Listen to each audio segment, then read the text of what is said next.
हो सकता है अब ये जिंदगी की आखिरी रात हो, अब इससे बड़ी रात शायद हमें इबादत के लिए न मिल सके।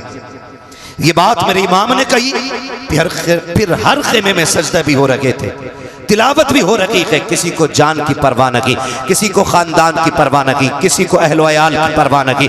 सारी कौम जितने भी सिपाही हैं, पूरा काफिला अल्लाह की इबादत में लग जाता है। किसी का सजदे में सर है, किसी के लबों पे तिलावत कुरान है। अल्लाह अकबर, फजर का वक्त करीब आया है। मेरे इमाम ने हजरत अली अकबर को बुलाया था। का अकबर कहा जी बाबा कि जब मौलाए कायनात थे तो इमाम हसन अजान पढ़ते थे, नमाज अली पढ़ाया करते थे। जब बाबा का विसाल हो गया फिर अजान मैंने पढ़ी है, नमाज भाई हसन ने पढ़ाई है। आज हसन नहीं है, नमाज मैं पढ़ाऊंगा, अजान अकबर आपको पढ़नी है। अकबर जाओ अजान पढ़ो और आते आते मैदान करबला का मंजर भी देखते आना, पूरे मैदान का जायजा भी ले लेना। हजरत अली अकबर गए हैं, आपने जाकर के अजान पढ़ी है, अजान पढ़ के फारिग हुए हैं। आप जब मैदान करबला को देखने के लिए निकले हैं और आपको हिचकियों की आवाज आई है, आपने उधर रुख किया है जिधर से रोने की आवाज आ रही थी। आपने जाकर के क्या देखा, कोई खातून है जिन्होंने अपनी चादर का आधा हिस्सा पकड़ रखा है, करबला की जमीन को साफ करती जा रही है। वापस पलट के आए हैं। मेरे इमाम ने कहा था अकबर क्या तुम देख आए करबला का मैदान? का जी बाबा देख लिया है। का क्या क्या देखा है? का सब कुछ देखा है, लेकिन आज अजीब चीज देखी है। का क्या देख के आए हो? का बाबा करबला के मैदान में एक खातून को मैंने रोते देखा है, और सिर्फ रो नहीं रही थी बल्कि दुपट्टे से मैदान करबला की सफाई कर रही थी। इतना मेरे इमाम ने सुना है, आंखों में आंसू आ गए। अली अकबर ने कहा था बाबा मैंने कोई ऐसी बात न कही, आप रोए क्यों हो? कहा बेटे अकबर तुझे नहीं पता है, तूने जिसे करबला में देखा है वो कोई आम खातून नहीं बल्कि मेरी माँ फातिमा ज़हरा मदीने से चल के करबला आ चुकी है।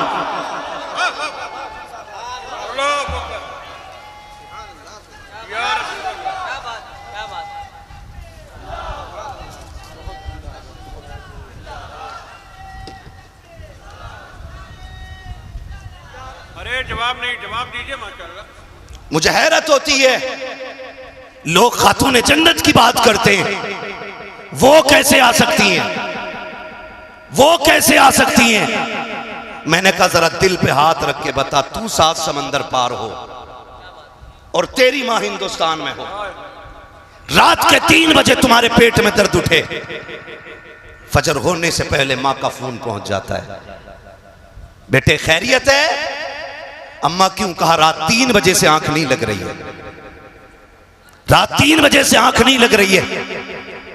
फिर बेटा टूटे लहजे में बात करता है ना, तो माँ कहती है बेटे बीमार है ना? हाँ अम्मी तुझे कैसे पता चला?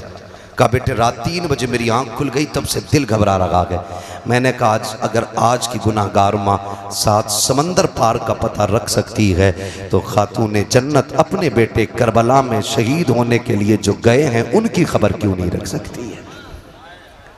मुझे तो हैरत होती है लोगों पे। कहा अकबर तुमने जिसे देखा है ना वो कोई आम खातून नहीं, मेरी माँ फातिमा ज़हरा है। कहा वो करबला में आ चुकी हैं, तारीख गवाह है। फजर पढ़ी, फजर के बाद का वक्त है, सुने खुद नहीं खाते हैं गैरों को खिला देते हैं, ऐसे होते हैं मोहम्मद के घर आने वाले, ऐसे होते हैं मोहम्मद के घर आने वाले। बहुत गौर से सुनिएगा, फजर के बाद का वक्त शुरू हुआ। एक बच्ची यजीदी खेमों से निकल करके हुसैन के खेमे में आ गई। है तवज्जो सारे लोगों की? भाई कुर्सी के चक्कर में ना पड़े, ये कुर्सी बड़े बड़ों को खा गई और इसकी लंबी उम्र नहीं होती आरिफ भाई, उम्र बड़ी मुख्तसर है इसकी। एक टांग टूट जाए तो बैठने वाले की तोड़ देती है, ये बैठने वाले की तोड़ देती है। हम प्लास्टिक की कुर्सी वाले नहीं, हम तो आयतुल कुर्सी वाले लोग हैं। जो इस कुर्सी पे बैठे 2 फीट उठता है, जो आयतुल कुर्सी को साथ लगा ले वो रोज उड़ के जाके अल्लाह के आसमान तक चला जाया करता है।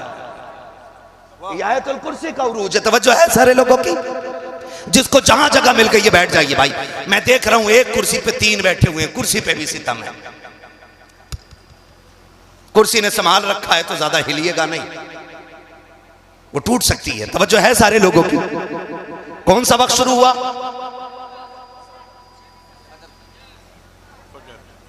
फजर की नमाज तो हो गई, फजर के बाद का वक्त शुरू हुआ। अमर बिन साद के लश्कर से एक बच्ची निकल के हुसैन के खेमे में आई। वो बच्ची टहल रही थी, सैयदा ज़ैनब की नजर पड़ गई। जानते हो ज़ैनब कौन है? ज़ैनब वो है जिसने कम उम्र में सबसे पहले कुरान हिफ्ज किया है। हाँ, ज़ैनब वो है जो कूफे की शाहराहों पर, कूफे की गलियों में, कूफे की जमीन पर कुरान की तफसीर बयान करती रह गई है। और मुझे तो बात समझ में ही नहीं आती है, हमारी कौम ने समझा क्या है करबला को। हुसैन जवान होकर के सीधे करबला नहीं गए। हुसैन वो गए जिसने 25 साल रियाजुल जन्ना में बैठ करके लोगों को हुजूर की हदीसें पढ़ाई है। 25 साल तक मेरा इमाम रियाजुल जन्ना में बैठ करके हुजूर की हदीसें पढ़ाता रहा है। और आज मेरी कौम का हाल यह है कि अपना बाप मरने लगता है, बेटे को सूरे फातिहा पढ़ने की तौफीक नहीं होती है, बाप की सांसें अटकने लगती है, तब कुरान वाला तलाश करने जाया करते हैं। कहने को पक्के हुसैनी है, लेकिन सही से सूरे इखलास भी याद नहीं है। हाथ जोड़ के तुम्हें खुदा का वास्ता दे के कहता हूँ, और लोगों खुदा के वास्ते आने वाले मुहर्रम से पहले भले डेग बने या ना बने, सबील के लिए पानी का इंतजाम हो ना हो, हर नौजवान जिसे कुरान ना आता हो इतना कुरान जरूर सीख ले, ताकि 1000 मरतबा सूरे फातिहा पढ़ के 10 मुहर्रम को मुसल्ला बिछा के हुसैन से कहे, आका आपने नेज़े पे कुरान पढ़ के सुनाया है, मैं मुसल्ले पे बैठ के सूरे फातिहा सुनाने आ गया।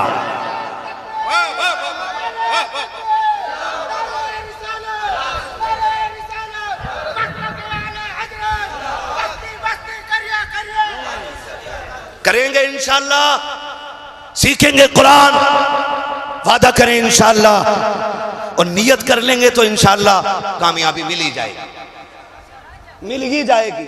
हमने उन्हें मोबाइल चलाते देखा जिन्हें हिंदी नहीं आती। हाँ, एक कह रहा मुफ्ती अम्माद की तकरीर भेज दो, जिसे ये नहीं पता उधर कोई बैठा है क्या। तो हम लोग अंग्रेजी में मोबाइल चलाना सीख जाते हैं, तो क्या हमें कुरान पढ़ना नहीं आ सकता? बोलो, आ सकता है कि नहीं आ सकता है? वादा करते हैं ना आज हुसैन के नाम पे, आने वाले 10 मुहर्रम से पहले इंशाअल्लाह हम कम से कम सूरे फातिहा जरूर सीख लेंगे, और जितना ज्यादा से ज्यादा सीख सको सीख लो, वरना हमारी कौम का हाल यही है अलमिया भाई। हमारी कौम का हाल यह है, मस्जिद में 2 रकात पढ़ने जाता जिस दिन दूल्हा बनता। हाँ भाई, तो सुबह जब तक आए ना निकल के ना, दूल्हा इमाम निकल के ना आए ना, खड़ा रहता। क्यों? कि नियत नहीं बताई अभी किसी ने, नियत नहीं बताई है। एक को नियत बताई, नियत तो बता दी, दे सजदे पे सजदा, सजदे पे सजदा। ये मेरे साथ का हादसा है भाई, मैं किसी और की नहीं बता रहा हूँ, मेरे साथ का हादसा है भैया। वो नियत सलाम ही नहीं फेर रहा है, पीछे वाले कह रहे कब सलाम फेरेगा, तो सजदे में कह रहे आके थोड़ी देर रुक जाए, सजदे में कह रहा है कि बस अब के आखिरी रकात है। ये हमारे दूल्हाओं की कंडीशन है। फिर गाड़ी घर से निकली है, 4 कदम चली थी कि हादसे का शिकार हो गई। माँ ने सर पे खाक डाली, बाप तड़प जाता कि हाय बेटे के हाथ की मेहंदी नहीं छूटी थी, अभी सेरे के फूल नहीं टूटे थे, बेटे की जिंदगी का कारवां उजड़ गया है। खुदा की कसम खा के कहता हूँ, इतना कुरान सीख लो कि घर से दूल्हा बन के भी निकलो, अपने ऊपर आयतुल कुर्सी पढ़ के दम कर लो। अल्लाह की इज्जत की कसम, अगर वो राजी हो गया, जब तक लौट करके ना आओगे मौत भी तुम्हारे करीब नहीं आ सकती है। ये हकीकत है। हमारी कौम को नमाज नहीं आती, नमाज नहीं आती। हसन हुसैन उसमें भी बड़ा शीन। ऐसे बाबे हमारे बड़ा लंबा झंडा लगाया एक ने, उस पे लाल कलर का झंडा और उस पे लिखवाया हरे कलर से या हसन, बड़े शीन से। और इलाज कर रहा है वो लोगों का। नहीं, पूछे ना इन उलमा से पूछे। इतना कुरान तजवीद की रियायत से याद करना फर्ज है जितने से नमाज मुकम्मल हो। ये याद रखिएगा, ये नमाज जनाजा नहीं है, एक ने पढ़ ली तो सबकी उतर गई। ये नमाज जनाजा सबको अपनी अपनी नमाजें याद होनी चाहिए। करेंगे इंशाअल्लाह। अगली बात करूं, अगर तैयार हैं आप तो बोलें जरा सारे या हुसैन। पीछे वाले थक गए हैं, अल्लाह करे इनको हाथ उठाने की तौफीक मिलती रहे। मैं बद्दुआ नहीं करूंगा क्योंकि मेरे नबी पूरी जिंदगी इस उम्मत के लिए दुआ करते रहे। हाँ जी ठीक है, कह सकते हैं, जरा बोल दें या हुसैन। हाँ, मैं एक साहब तकरीर कर रहे थे, वो नजामत कर रहे थे अफक भाई, तो कह रहे कि जो हाथ हुजूर के नाम पे उठ जाएगा उसे कभी फालिज नहीं होगा। मैंने कहा भाई अजीब मसला है, बीमारियां भी रब की तरफ से नेमत होती हैं, ये दावा क्यों कर रहे हो? अगर फालिज होना यह अजाब या इताब होता तो इमाम बुसीरी के बारे में क्या राय है?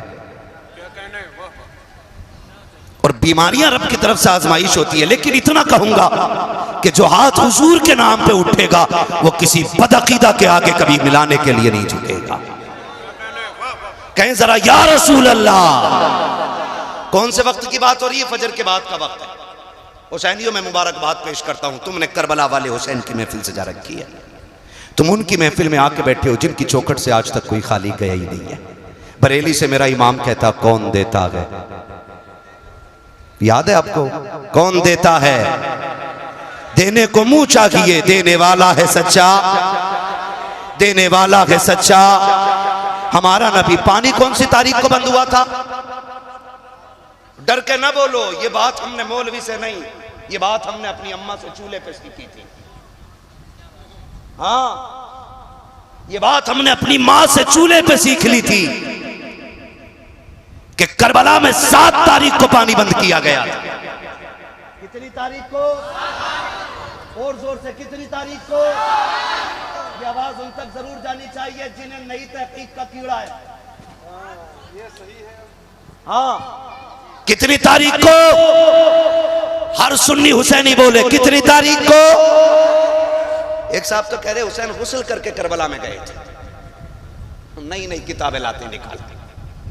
ठीक है जी, हम आला हजरत वाले लोग हैं जी, और जो आला हजरत कह गए वही हम मानने वाले लोग हैं। अब उनकी बात को रद्द करने के लिए उनसे बड़ा हजरत लेके आओ तो हम मानेंगे। उनकी बात को रद्द करने के लिए किसी चुटपुंजिया हजरत की नहीं मानेंगे। बस सीधी सी बात अपनी। जब मेरा इमाम लिखता है कि हुसैन 3 दिन के भूखे प्यासे करबला में शहीद किए गए, तो गोया इमाम ने कहा कि वो भूखे भी थे और प्यासे भी थे। तो कितनी तारीख